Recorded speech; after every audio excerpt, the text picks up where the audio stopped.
Hello, everyone, and welcome to the New Japan Pro Wrestling Official English Podcast, where today I am very, very glad to be joined by my broadcast colleagues remotely. We're going down the Skype pipe for a change rather than being in the same room. And I'm very, very happy to be joined and to be steering the ship, oddly, as Kelly and Gino Gambino join me. Gentlemen, minasama. よろしくお願いいたします。よろしくお願いします。よろしくお願いします。Did I do it right? It's been like 6 weeks since I've heard you butcher the Japanese. I try my best. Yeah. I love the idea that Chris is in Japan, I'm in Pennsylvania in the United States, and Gino's in Melbourne, Australia, and we're all inside a pizza shop. In a pizza shop. Yeah. And we're all talking to each other in live real time. This is amazing. The beauty of technology. It's wonderful. It is incredible. I did just have to tab over and make sure we're recording this, but we are, so it's good. It's a good start. Yes, it is indeed. So yes, we are remote, which might make us seem remote, and it might be why we also tread on each other's toes a few times during this broadcast. Because I am not the producer that Kevin Kelly is either. More of the boat captain, the conductor. It's a lot of hand waving, a lot of gestures, middle finger towards Gino, and But what I want to do, hopefully, is that we can give the fans some content because people are craving it right now. I've gotten so many great messages. There are people out there, guys, that like us and that apparently like it when we do our jobs. And they miss us. It's shocking. Feel wonderful. They like you and Chris. That's the start. Some people like you, Gino, I think. Or they pretend to. Well, always liked Chris. See the love for Chris predated the love for me and for you, Gino. Then Chris's love has grown. My love has grown, and your love is still being fostered. We'll work it out. It's a slow process to love Gino. It takes a while. Gino's very difficult to love, as I'm sure we'll get into on this podcast. Yeah, please. We can make this like my psychiatry session that I haven't been able to afford since New Japan shut down. This can be it. This can be the hour. Wait till you get Chris. We haven't shut down. We're not running. Yeah, well, you know what I mean. All right, I'm probably going to get in trouble for that now, aren't I? So, Chris, what are you doing? And how are you handling all of this? And what's going on over there? What are we missing? Well, our sort of environment is, we're trying to make as much content as we can with what we have. And that's across the entire spectrum. That's why we started this New Japan Together project. Which you've probably heard Kevin Kelly's voice on, some archival matches from the past. And, we're looking to grow that as much as we can within the boundaries of where we're working. But, so just doing what we can with what we can. I think the most striking thing, boys, is that, there is apparently, a shortage of milk going on at the moment. And that's taking things especially I shouldn't laugh, but I just got the joke, Chris. It took me a little bit, but I just got the joke. Yep. It took a few seconds, but but generally can't get milk for love nor money. Son of a. Well, Gino, first of all, now, from Australia, what's the situation like? And, what have you been doing with the time? You're going to pizza shops. It's kind of eerie here at the moment. Everything's kind of slowed down.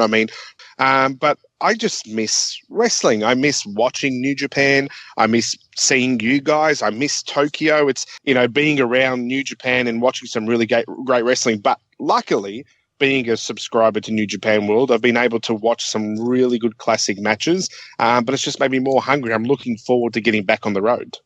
Yes. I have to pay for it still. They still haven't given me a free one. I'll talk to the office about that. Yeah, be in with the clothing, wouldn't it? Same deal. Yeah.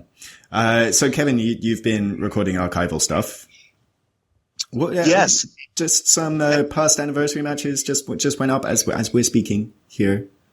It was going back about between 11 and 13 years ago, the various anniversary show main events, and a kind of a real, the first one that I called, I felt like was the most important when you looked at the changing of the guard, because it was a tag match with two of the members of Legend, which was Masaru Chono and Jushin Thunder Liger, against the current junior heavyweight champ, which was Tiger Mask, and the IWGP heavyweight champion, which was Hiroshi Tanahashi.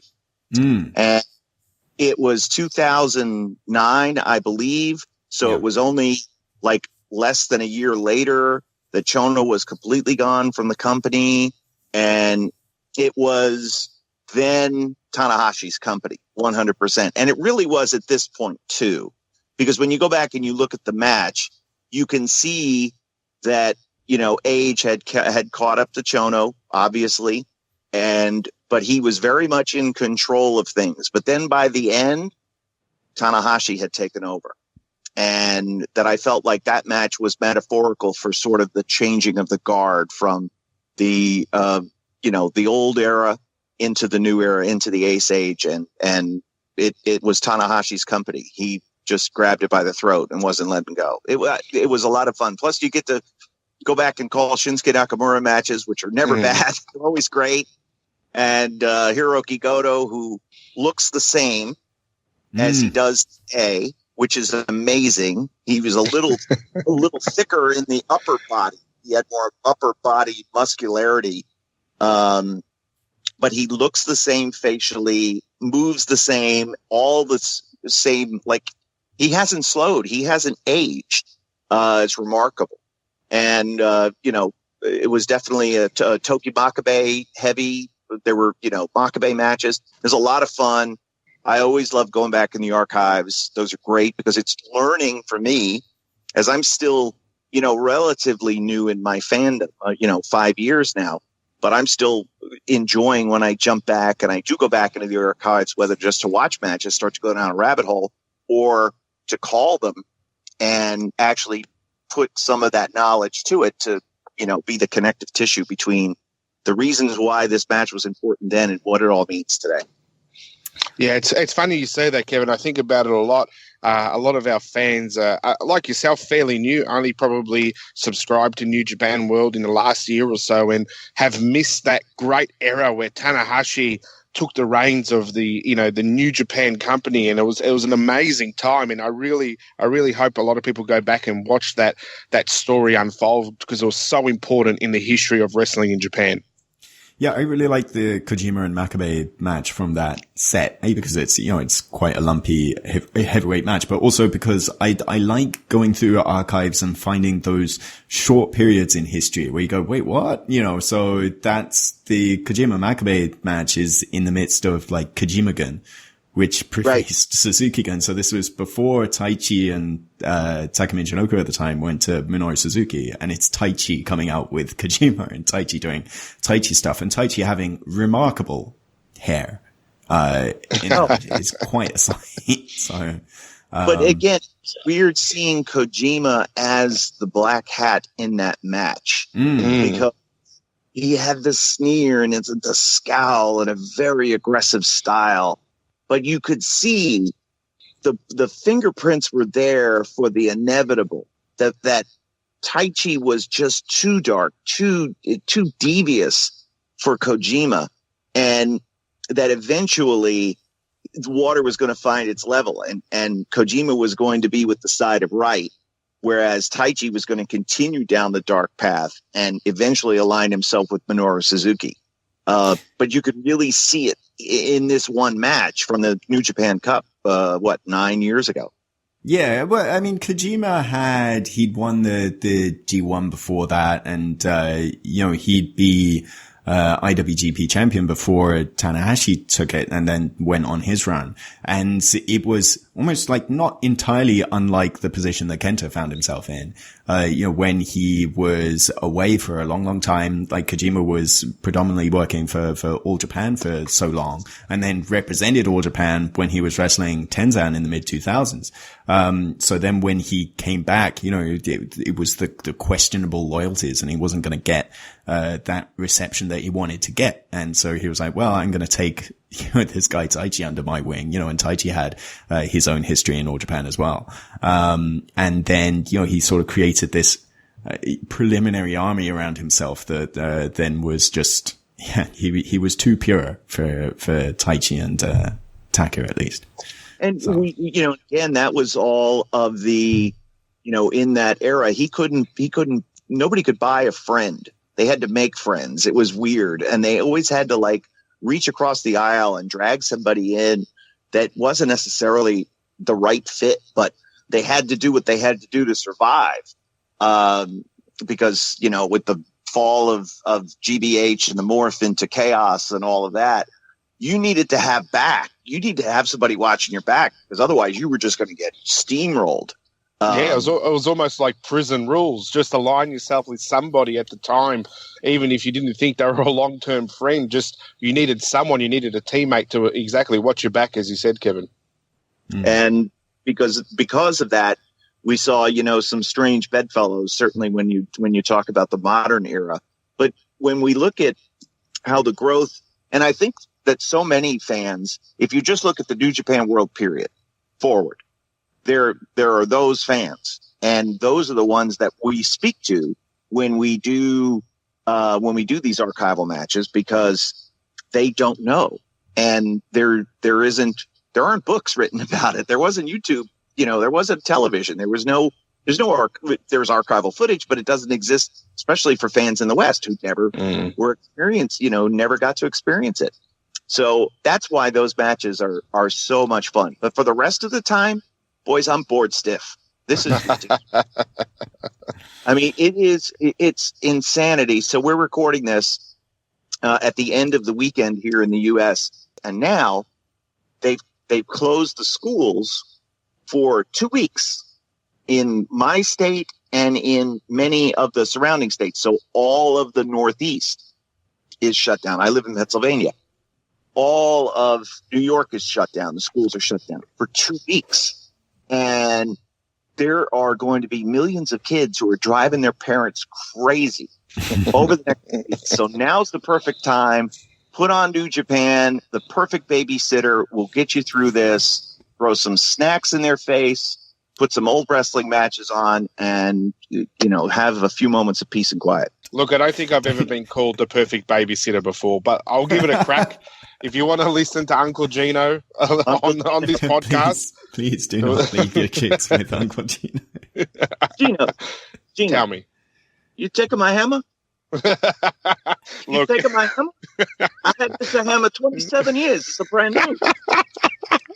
I can tell. I really can tell you're bored. You've been watching far too much Australian YouTube and Australian comedies. Gino sends me links, and here, watch this.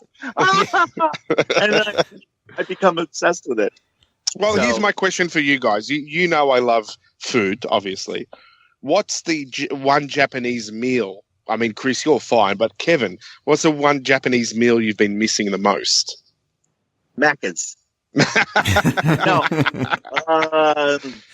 I was thinking about it the other day. I was craving those, either the conveni fried chickens, yes, or the skewers. I wanted a skewer, teriyaki chicken skewer, so bad, with some rice, and you can get that here. And it's not like we're in on the moon. Yes, but that's what I've been craving. Just the convenience store food, convenience store shopping. That's my life. That's what I love, and that's what I've been missing the most.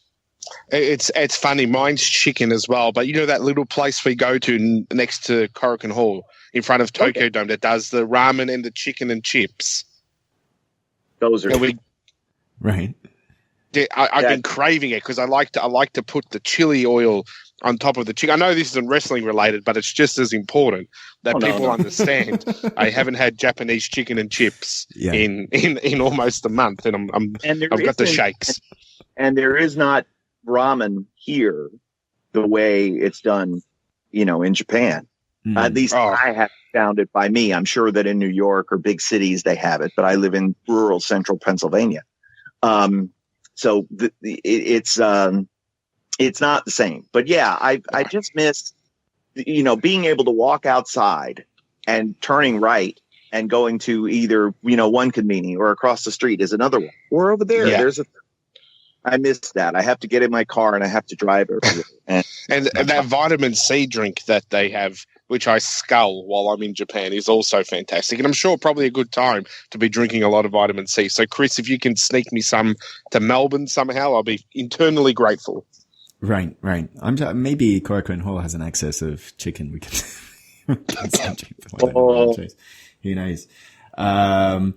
So if we were on and active, we'd be in the last week of the New Japan Cup, right about now, as we're talking.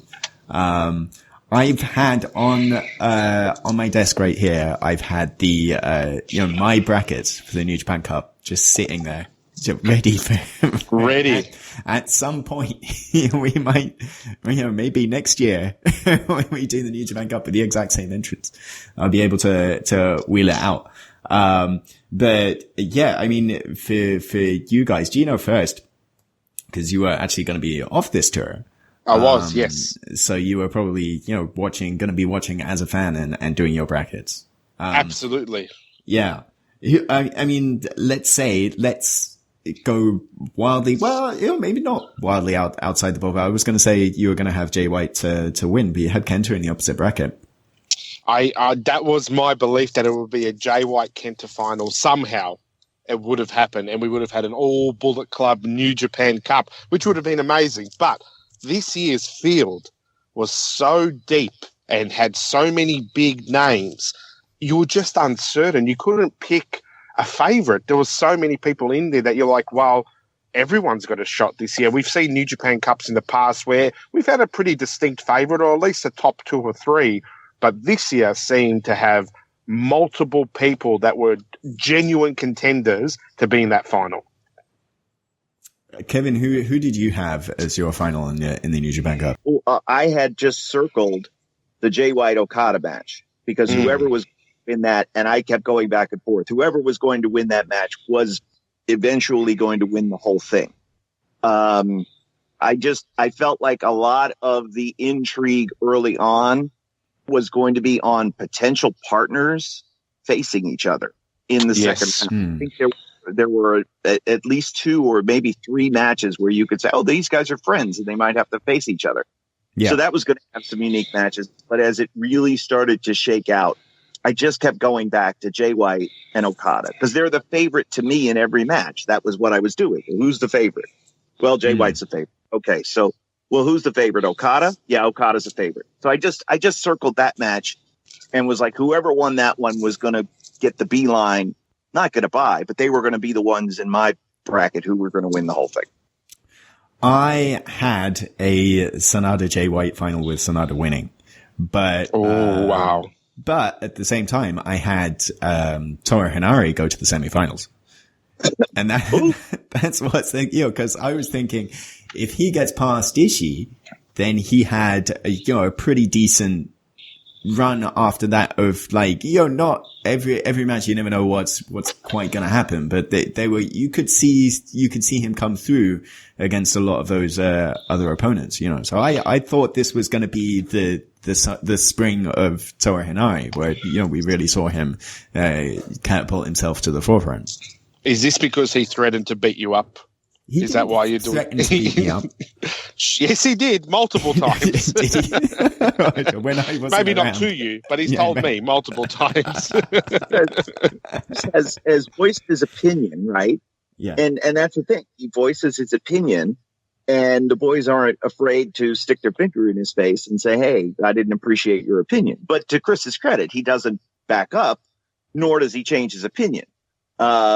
And I think what you'll learn, Chris, over the years is there are ways to say things and ways not to say things. Well, look, if we need to put Henare and Chris in an octagon or a cage of some kind, I'm all for it. I'll pay for it. I look for content. I mean, Henare is that wouldn't be a fair fight because Henare would. I just enjoy that Henare during this whole epidemic has decided again to spend time in Thailand at a kickboxing camp. Like the man is just mental. He will go out there and he will push his body to the limits. And maybe you're right, Chris. Maybe that was his time to shine during this year's New Japan Cup. We were already in a crazy year anyway with the Olympics and having to move the G1 to the fall. I mean, now this whole year is so unpredictable going forward. I think there's going to be a lot of pent up interest. I think first from the fans, because fans are going mental without New Japan. But I also think that from the wrestlers themselves, like this time is going to be very beneficial because very rarely have they stopped. You know, we talked about, Chris, you did such a great job at Wrestle Kingdom talking about how Tetsuya Naito was on the verge of physical collapse before he even got to the dome, before he was even there. And now, how is this time off that nobody planned for, but everybody's getting equally? How is it going to benefit them or affect them, perhaps negatively, going forward through the rest of this, now incredibly unpredictable year? So that to me is one of my big takeaway out of all of this is the New Japan Cup but what's this going to mean for the rest of the year and this turbulent time? So I think like Henare going to Thailand and preparing like he's still training to get the call tomorrow, I think is one interesting way about it. And other guys, I'm sure, sitting down and having a bit of a rest and catching their breath and healing up physically. Yeah, that's what I'm doing. I'm reloading my carbs. I'm getting ready for the next tour. But there's something interesting I found when I was looking at the brackets of this year's New Japan Cup. On the left-hand side of the brackets, you only had 2 former winners in Okada and Nagata. But on the right-hand side, you had 5 winners on the right-hand side with Goto, who's won it 3 times. Correct me if I'm wrong, Chris. Yeah. But and plus the finalists in Sonata. So the right-hand side seemed to be the tougher side for the 2020 New Japan Cup. Yeah, you're right. And then you had Shingo and Ospreay in that set as well, and that was the match that you circled on the right-hand side of that bracket. And ever since, both of those guys, Shingo has said Ospreay's not getting away and vice versa. So I'm sure when we are back up running, that's going to be one of the first main events that we see on one of these shows coming up. So, it's wild times indeed. Now, like one thing I wanted to bring up is, us as, well, we, with different roles that we have, but, in the context of this podcast, announcers that don't have anything to announce, was, that's one thing I wanted us to talk about. And just before I think everything got crazy, I don't know if you saw this, like there was a video that went viral on Twitter where it was, I think it was the UK, rugby coverage. Did you see this? I can't say I did, no.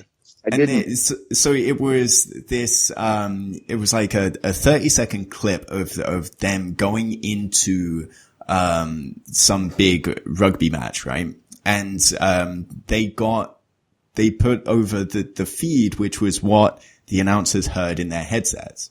And it was super fascinating, from, my standpoint. And, all 3 of us, because all I know personally is we put those headsets on and we never hear anything in our ears, right? the entire thing. But like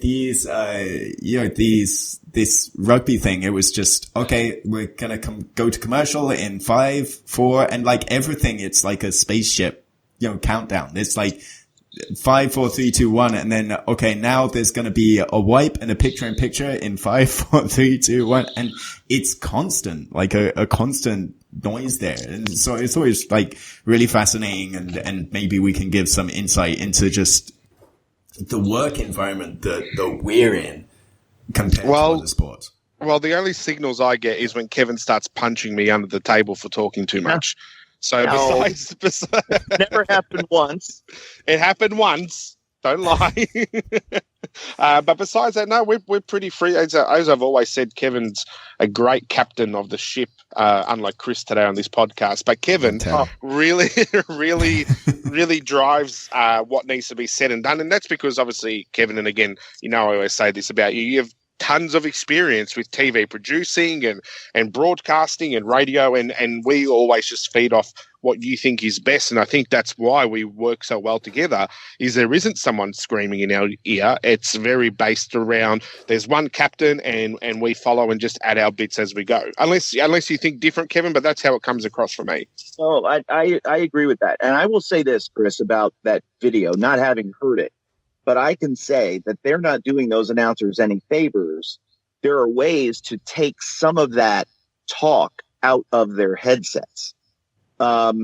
Because a lot of that is directorial and doesn't need to, because it isn't necessarily benefiting the announcers. The less talk that we have in our ears, the better we will do. And, when I was in WWE, I never got screamed at by Vince. That's, of course, the famous story that Vince will scream at the announcers. He never screamed at me once. He would tell me, he would say a line to me, and then he would tell me to say it. And I would do my best to try to get it in. But if I didn't, I just moved on. And he never yelled at me. But a lot of that, you'd hear the key open, you'd hear the channel open, and somebody's going to be talking to you. And it was either somebody from the truck with something important, or it was somebody who was helping produce the announcers. And, so it didn't matter who it was, but when that key would open, you'd always sort of pay attention. And it 9 times out of 10, it really didn't help. That's what I learned. But I also know that if I was the guy producing the announcers, what would I say? I would say a lot of it on the front end. Because again, we talk before every show, and we go over things, and we set up some stuff, and we kind of know where we're going to take the conversation in various matches because of what's happened or what's coming up. So we will do a lot of that ahead of time, and I'll throw a question to you that we've already gone over. And a lot of times I'll say that, like, hey, we were talking earlier today, and blah, blah, blah. So I think that just the less interference that we have, trust the professionals, right? They've hired us to do a job. They're hiring us based upon our knowledge, our experience, our expertise, our personality. All of these things were kind of rolled into one. And now we have to go out there and we have to do it. So when, and God bless him, Yoshitatsu, when we were working together for Wrestle Kingdom, we said, okay, you speak English. Your English is fine. But you're also a wrestler and you can talk about that. Well, he didn't want to say anything negative about anybody. So there's Bullet Club, you're the Bullet Club owner. Okay, great. Hey, there's AJ Styles. He broke your neck. What do you think about him? And I got nothing. He had a lot to say in the locker room. He didn't have a lot to say when we got out there. So again, that wasn't going to work. But it's a skill. But again, if you go out there and you just let your personality show, you're going to be successful. And that's it. Only one of the three of us is a trained broadcaster. And so I'm there just to be the lead and to help get you guys over. So I think I'm successful in that regard because the people like you. And that's what makes me happy.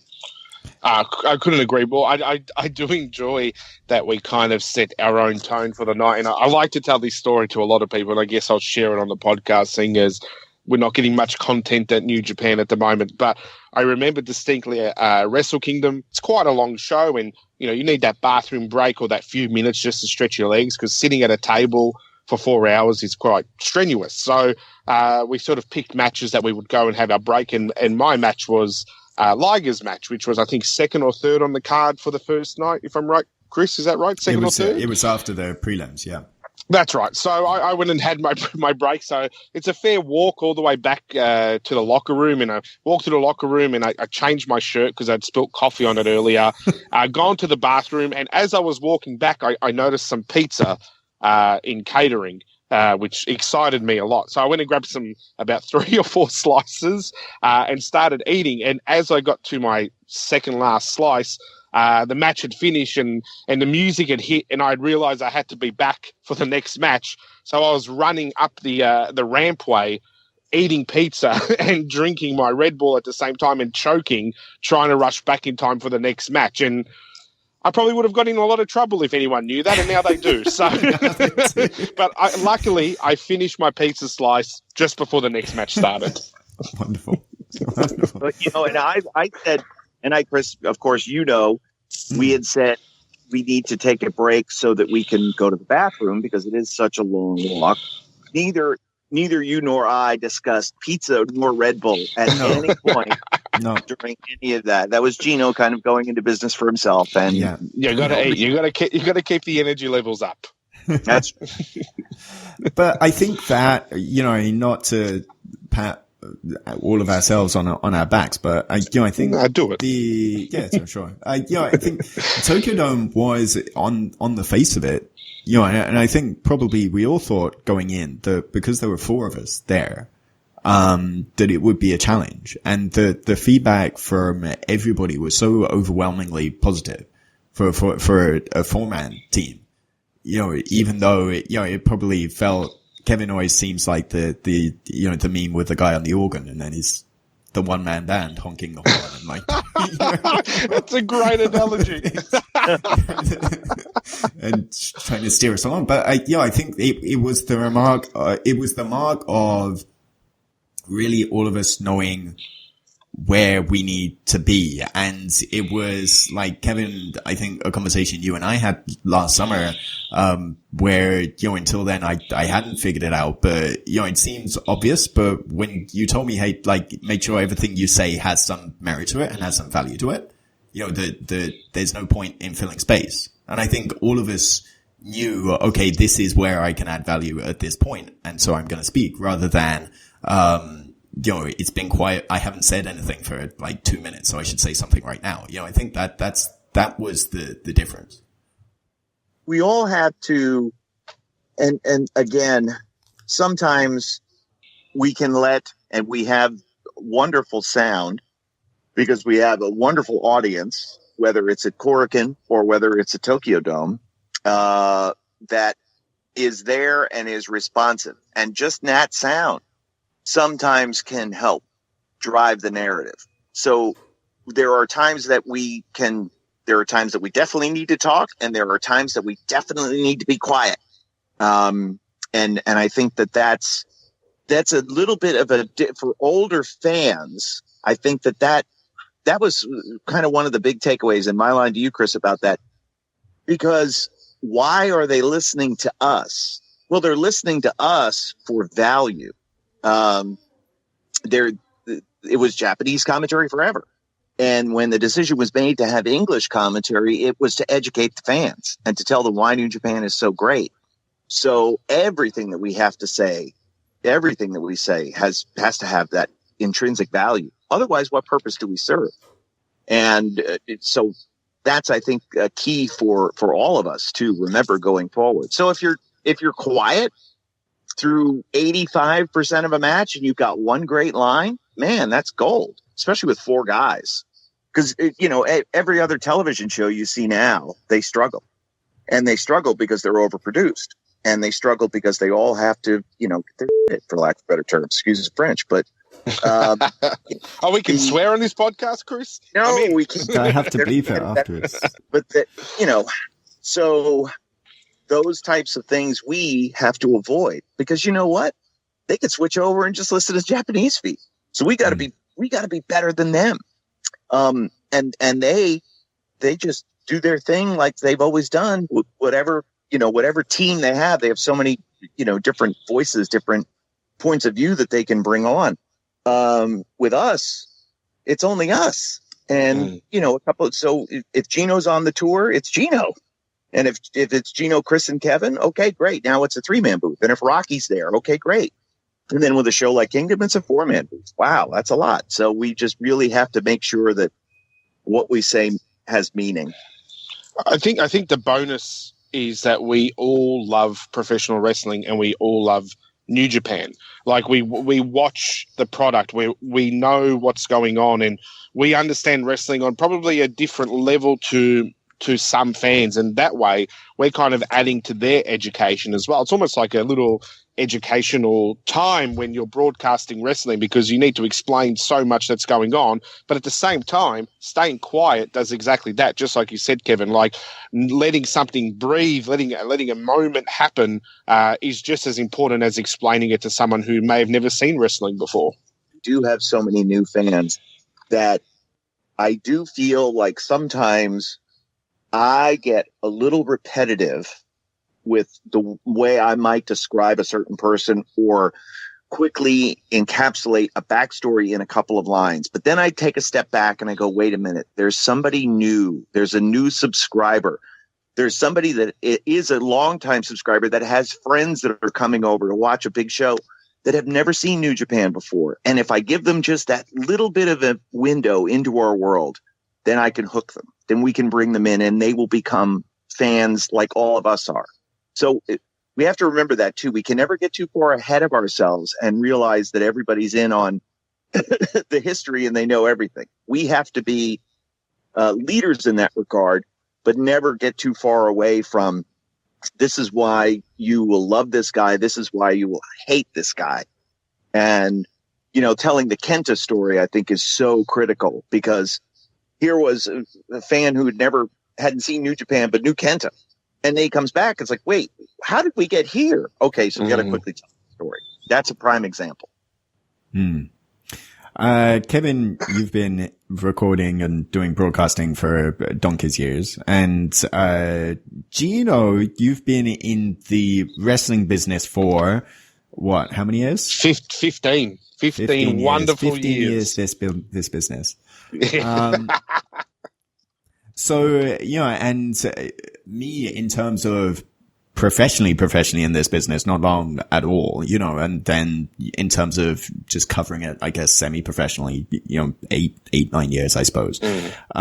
So we've all come from different standpoints, and Gino, I mean, predominantly wrestling, right? And promoting. And do you think that has your viewpoint of how you actually watch and how you actually take in wrestling, has that changed, since you've been broadcasting? Oh, that's actually a really interesting point, because I was only thinking about this the other day, and it hasn't too much. I think once you're in the business, as they like to say, once you're broken in, you kind of view wrestling differently anyway.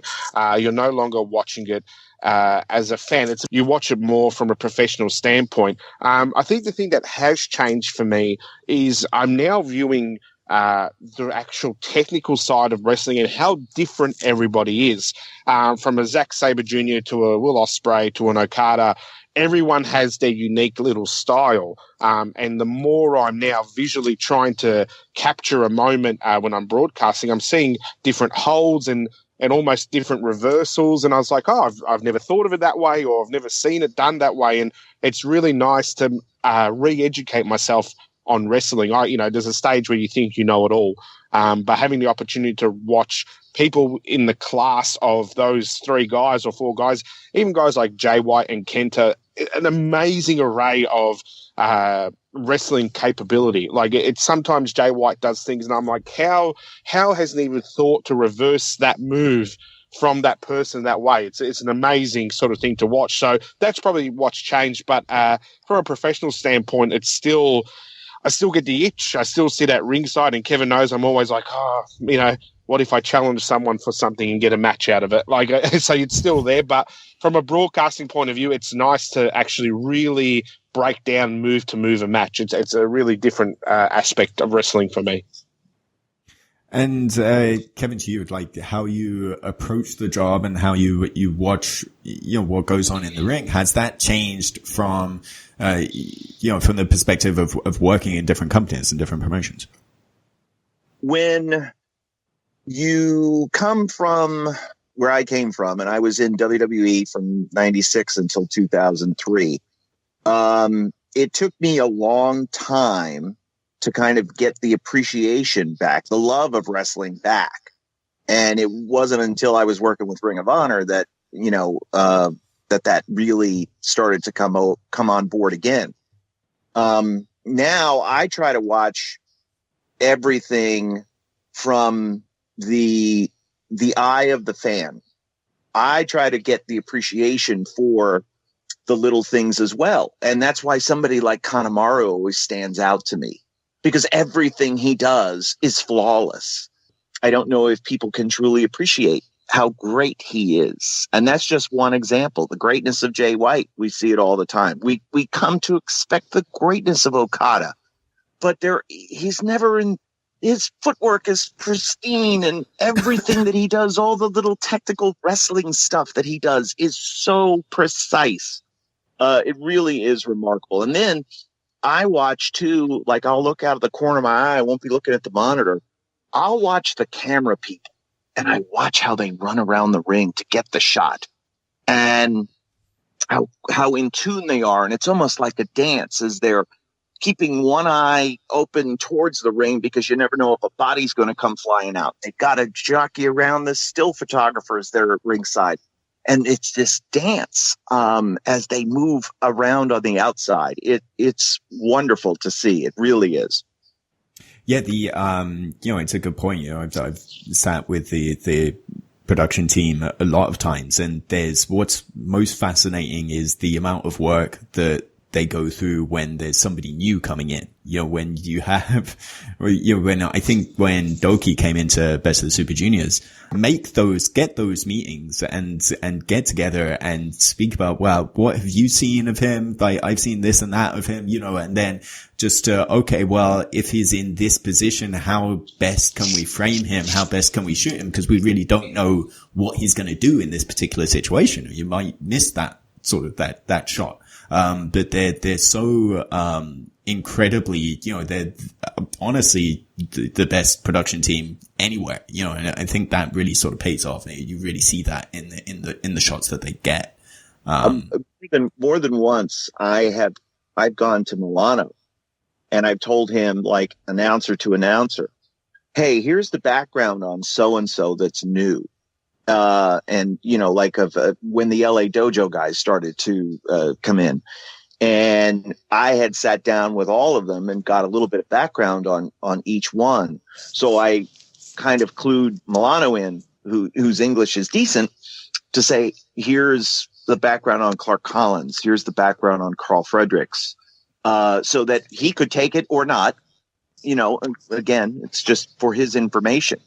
But again, if we can bridge that gap, we can kind of help each other too. We can be the eyes and ears for what's going on. Then I think that's wonderful. That's how the two teams can work seamlessly together. Even though we're not part of their production per se, we can all work together and help each other out.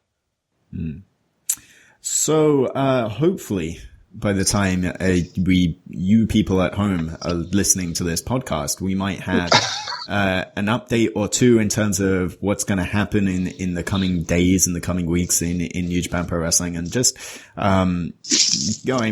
obviously the fans are champing at the bit to get back and watch New Japan Pro Wrestling. And that goes to everybody, up and down. Nobody is happy with these cancellations happening, and every wrestler wants to go out and prove that they're still the best and that we're still the best. And, everybody that's in the office and everybody down to the warehouse staff really wants to get back going. Before, when we do get going again, and, the next big show is upon us, and Gino, when you get that call of saying, Gino Gambino, we want you in between these dates, what's your preparation at that point? Card loading or? My preparation is usually the same. There's a lot of crying.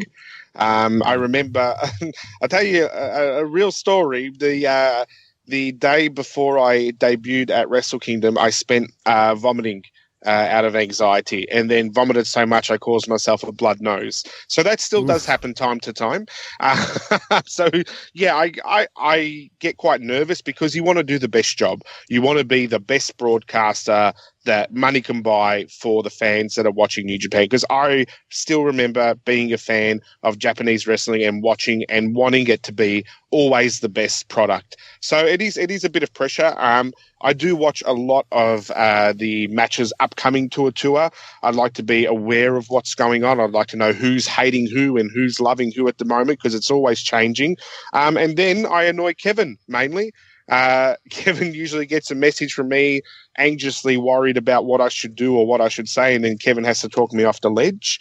And then our friend Chris Samsa usually sends an email with some stats that I'll go through, but it's quite a daunting process. And again, it's not out of anything else but wanting to be the best for the fans. And I'm glad that they do like us, because we all put in a lot of work to make sure that we are the top quality that they expect out of New Japan Pro Wrestling.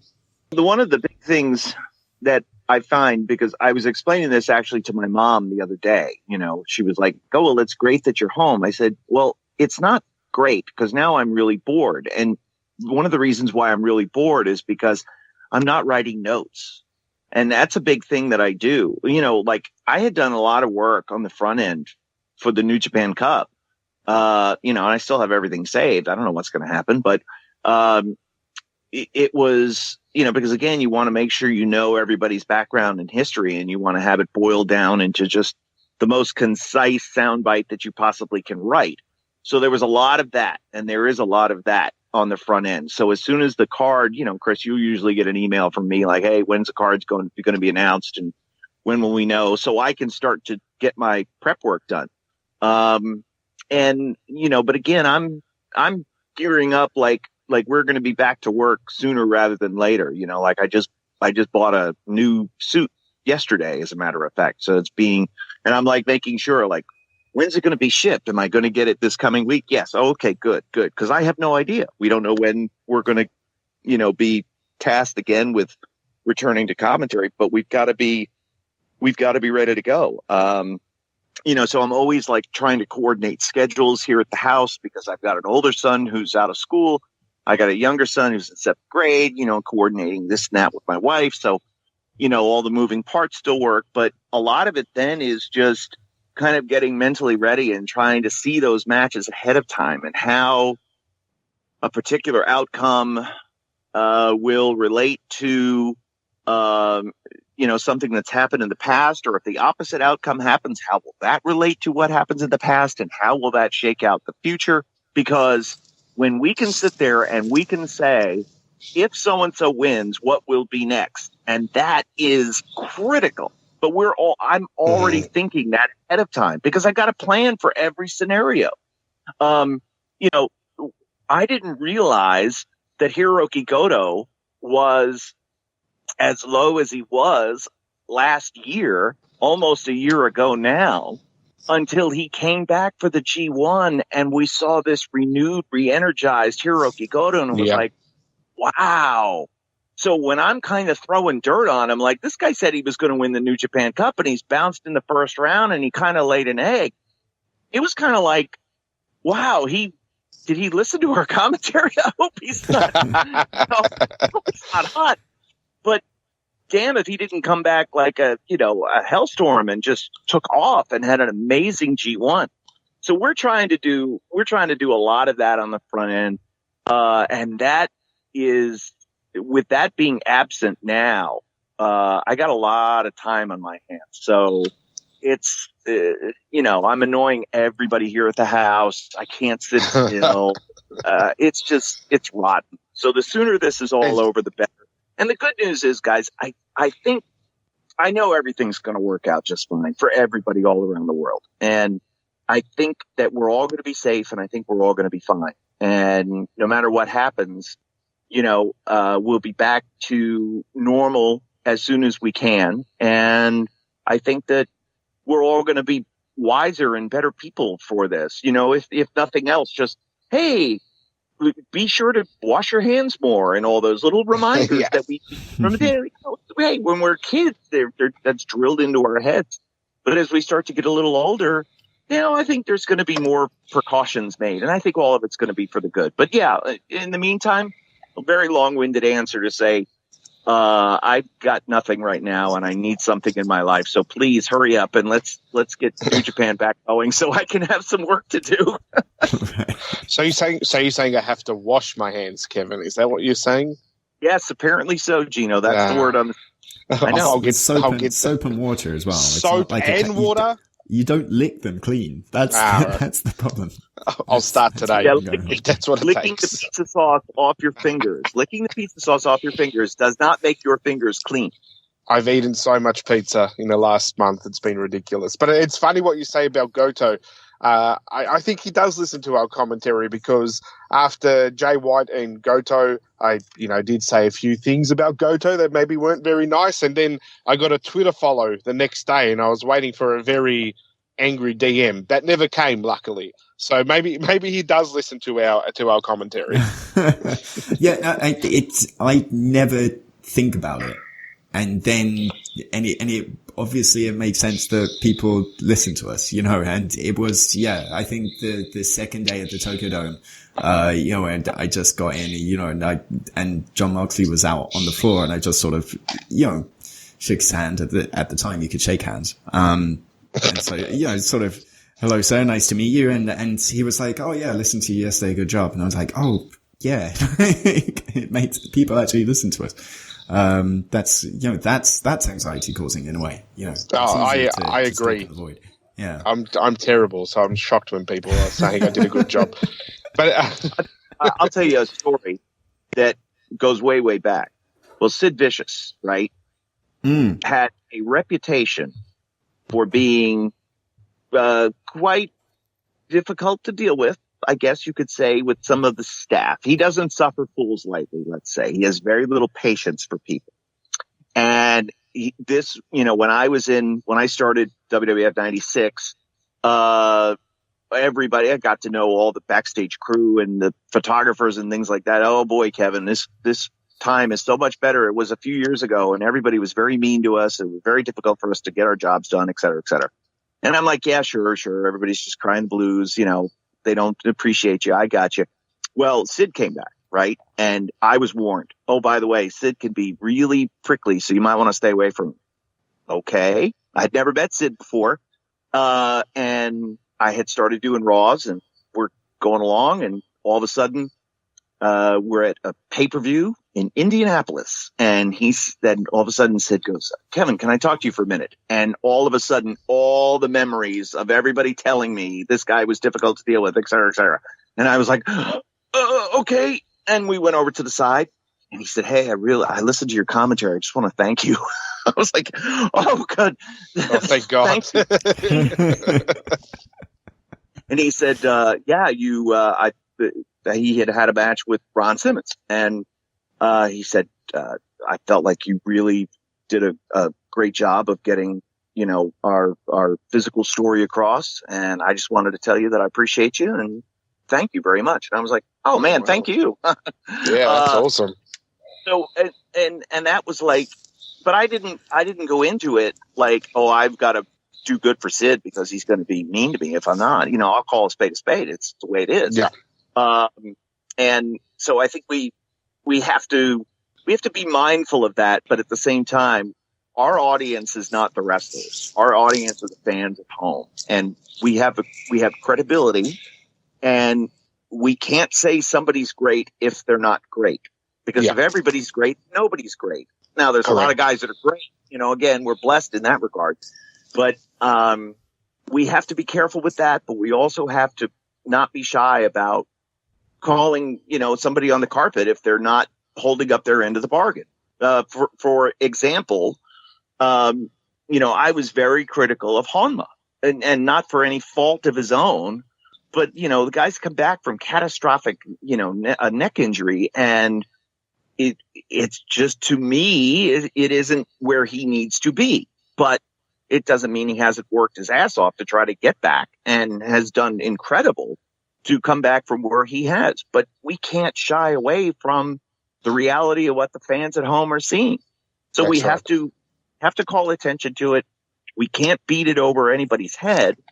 But we also can't be worried about any blowback if it comes our way, if any of the wrestlers, get their feelings hurt, which I have never experienced in New Japan. At least nobody's ever said anything to me. I tell you, my feelings are hurt all the time. Well, I try not to listen to you, Gino. That's the difference. I never heard, Chris, and this is, we can talk here freely because it's just us three and nobody's really listening to this. It's a chore dealing with Gino day to day. I mean, you're only there. We see you at the building, right? But this begins in the morning, and it's the breakfast, and then coffee, and then the talking, and the discussions, and the woe is me. Oh, it never stops. Help me put my tie on, Kevin. Well, yeah, okay, I needed help tying my tie. And you always complain my shirts are too small for me, which I'm very well aware of. But my point is, I was just about to congratulate you on becoming Announcer of the Year for 2019. Thank you. Thank you. What do you mean you were about to? You just did. I was going to, and he started making fun of me. Oh, come on now. Wait, what about he was number 10. He was number 10. Well, I got funniest number 9 with Don Callis. I got tied for 9 with Don, which is so funny. I got funniest commentator. Surely that's something. There wasn't an actual vote category, but nevertheless. He said it. It counts. Well, he's being nice. And no, you're very funny. But quite a handful. Geez, and what do I tell you all the time? Relax. Shut up, Gino. No, relax. No, I didn't say that. I say relax. You're doing great. People like you. Relax. Very me softly. Yeah, just relax. Take it easy. And it's like, Chris, you have no idea. I mean, you see just a small window of it, but oh my goodness. And remember, Chris knows he stopped following me on Twitter, remember? Remember we had that discussion on the train to Osaka? Yeah, why did you stop following? We never got the finish to that story. Why did you stop following Gino on Twitter, Chris? I have it. I follow him now. But you didn't. I have a very curated feed.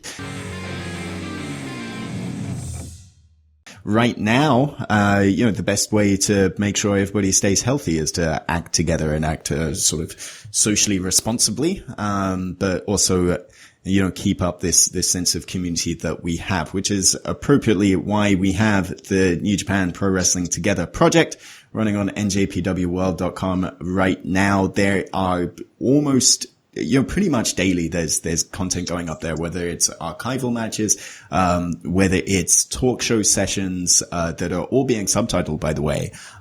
So you've got this real, really great insight of Ibushi and Tanahashi talking about them tagging together. We've got Madcap, Yosuke Taguchi variety hours. We've got everything going up there. The Chaos Academy, where Toriano's a teacher teaching, showing you how to do calligraphy. It's mad. It's absolute madness, and lots of great stuff that you wouldn't normally see. Well, Chris, I've offered 2 shows that you've ignored or rejected.